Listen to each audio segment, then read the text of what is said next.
میرے نبی نے فرمایا میرے بیٹے انس میری ایک عظیم الشان سنت، اگر تو اس پہ قابو پا گیا تو جنت میں میرا ساتھی ہو جائے گا۔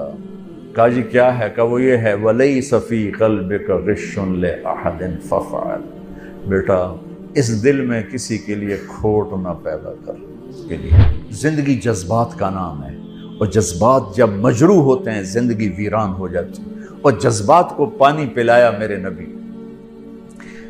ہے ایک یہودی کا جنازہ گزرا، میرے نبی کھڑے ہو گئے، سبحان اللہ، لَتَجِدَنَّ أَشَدَّ النَّاسِ عَدَاوَةً لِلَّذِينَ آمَنُوا الْيَهُودَ وَالَّذِينَ أَشْرَكُوا۔ وہ یہودی ہو کہ یہ اپنے صحابہ نے کہا یا رسول اللہ یہودی ہے، انسان تو ہے، نفس تفلتت من، ہائے ہائے۔ ایک یہودی بچہ آپ کو آ کے ملا کرتا تھا، چند دن ہوئے آیا نہیں، آپ نے کہا وہ ایک یہودی بچہ آتا تھا، کدھر؟ کہا جی بیمار ہے۔ اچھا چلو اس کا حال پوچھیں۔ کتنی دور تھا؟ 7 میل، 7 میل پیدل گئے آپ اس کے لیے۔ تو ہمارے بھائی سے آں ہو جائے تو ہم اس کو ملنا چھوڑ دیتے ہیں، سگے بھائی، ایک چھاتی کا دودھ، ایک ماں کے پیٹ سے نکلنے والا بھائی، رشتوں پر اونچ نیچ ہو جائے تو سگے بھائی بہن ایک دوسرے کو سلام چھوڑ جاتے، ملاقات چھوڑ جاتے۔ اور یہ یہودی اسلام نفرت نہیں سکھاتا، اسلام محبت سکھاتا۔ میں دائیں بائیں ہو جاتا ہوں لیکن چیزیں ضروری ہوتی ہیں جو میرے ذہن میں آتی ہیں۔ میرے نبی نے فرمایا میرے بیٹے انس میری ایک عظیم الشان سنت۔ عظیم الشان کا لفظ میری یادداشت میں صرف یہی ہے اور کہیں نہیں ہے۔ میرے بیٹے انس میری ایک عظیم الشان سنت ہے، اگر تو اس پہ قابو پا گیا تو جنت میں میرا ساتھی ہو جائے گا۔ جنت کا ملنا بھی بڑی بڑی شے ہے، لیکن جنت میں نبی کا پڑوس ملنا تو جنت بھی بڑی شے ہے۔ تو آپ کہہ رہے ہیں میرا ساتھی ہو جائے گا۔ کہا جی کیا ہے؟ کہ وہ یہ ہے ان استطعت او قال ان قدرت۔ بیٹے ذرا مشکل ہے کام، نبی کے پڑوس میں گھر چاہیے تو پیسے تو زیادہ ہی لگیں گے نا، تھوڑے پیسوں سے تو نہیں ملے۔ ان استطعت او قال ان قدرت، اس میں لفظ سے جو ایک معنی اشارہ ہو رہا ہے، میں وہ اشارہ بتا رہا ہوں، لفظ کا ترجمہ نہیں کر رہا ہوں، اس میں جو اشارہ وہ بتا رہا ہوں کہ بیٹے ذرا زور لگانا پڑے گا، اور چوکھا ہی زور لگانا پڑے گا میری اس سنت کے لیے۔ پگڑی بھی سنت ہے، داڑھی بھی سنت ہے، لیکن عظیم سنت میرا نبی یہی فرما رہے ہیں۔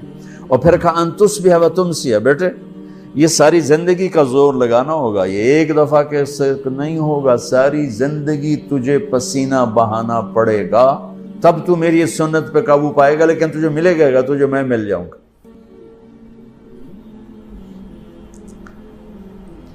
کہا جی کیا ہے؟ کہ وہ یہ ہے وَلَيْسَ فِي قَلْبِكَ غِشٌّ لِأَحَدٍ فَافْعَلْ، بیٹا اس دل میں کسی کے لیے کھوٹ نہ پیدا کر۔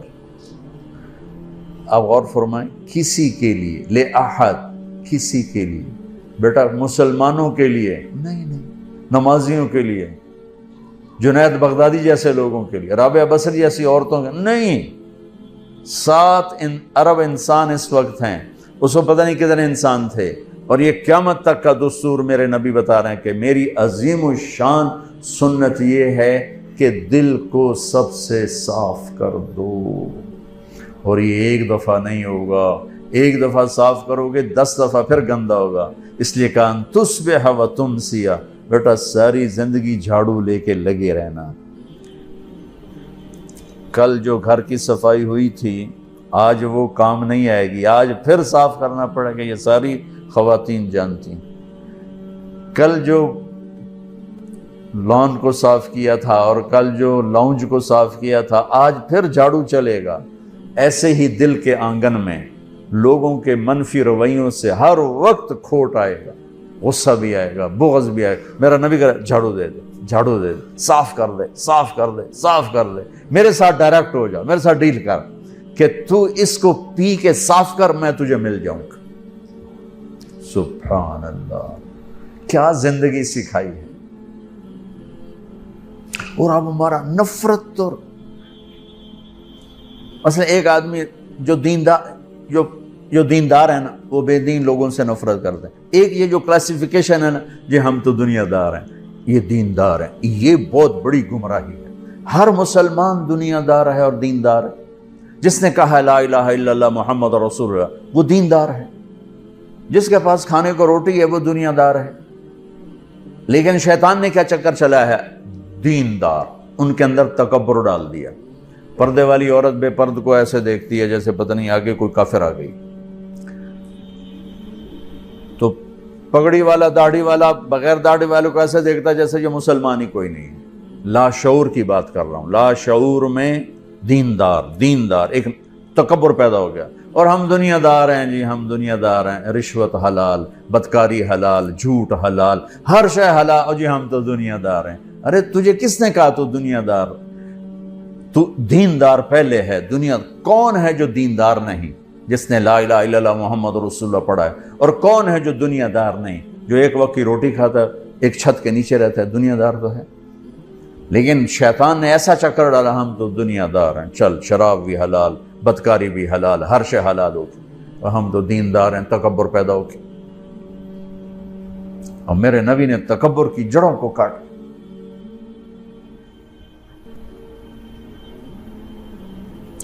چلو بھئی اس کا حال پوچھیں. کون؟ کسی صحابی کی اولاد نہیں ہے، یہودی کا بیٹا ہے. 7 میل بنو قریظہ، 4 میل ہے قبا، اور پھر 3 میل آگے رہتے تھے بنو قریظہ. بنو قریظہ کے کعب بن اشرف کا گھر ابھی بھی وہاں باقیات کھڑی. پہنچے تو وہ مر رہا تھا. تو آپ نے دیکھا تو کہا بیٹا قل لا الہ الا اللہ، کلمہ پڑھ لے بیٹا، کلمہ پڑھ لے. تو اس نے ایسے ابا کو دیکھا، اپنے باپ کو دیکھا. کم بخت کو پتہ ہے کہ سچے ہیں. انہوں نے کہا اطیع ابا القاسم، کا مان لے اس کی. تو انہوں نے کہا لا الہ الا اللہ محمد رسول اللہ. اس کی جان نکل گئی، وہیں جان نکل گئی. تو میرے نبی ایسے کھڑے تھے نا، یوں ہو گئے، پنجوں پہ ہو گئے، یوں سے یوں ہو گئے ایسے پنجوں. خوشی سے بچے نہیں پنجوں پہ ناچنے لگتے. تو میرے نبی خوشی سے پنجوں پر ہو گئے اور کہنے لگے الحمدللہ الذی انقذہ بی من النار. اللہ تیرا شکر ہے تو نے اسے میرے وسیلے سے جہنم سے نجات دے دی. میرے نبی ایک خوبصورت لائف لے کر آئے.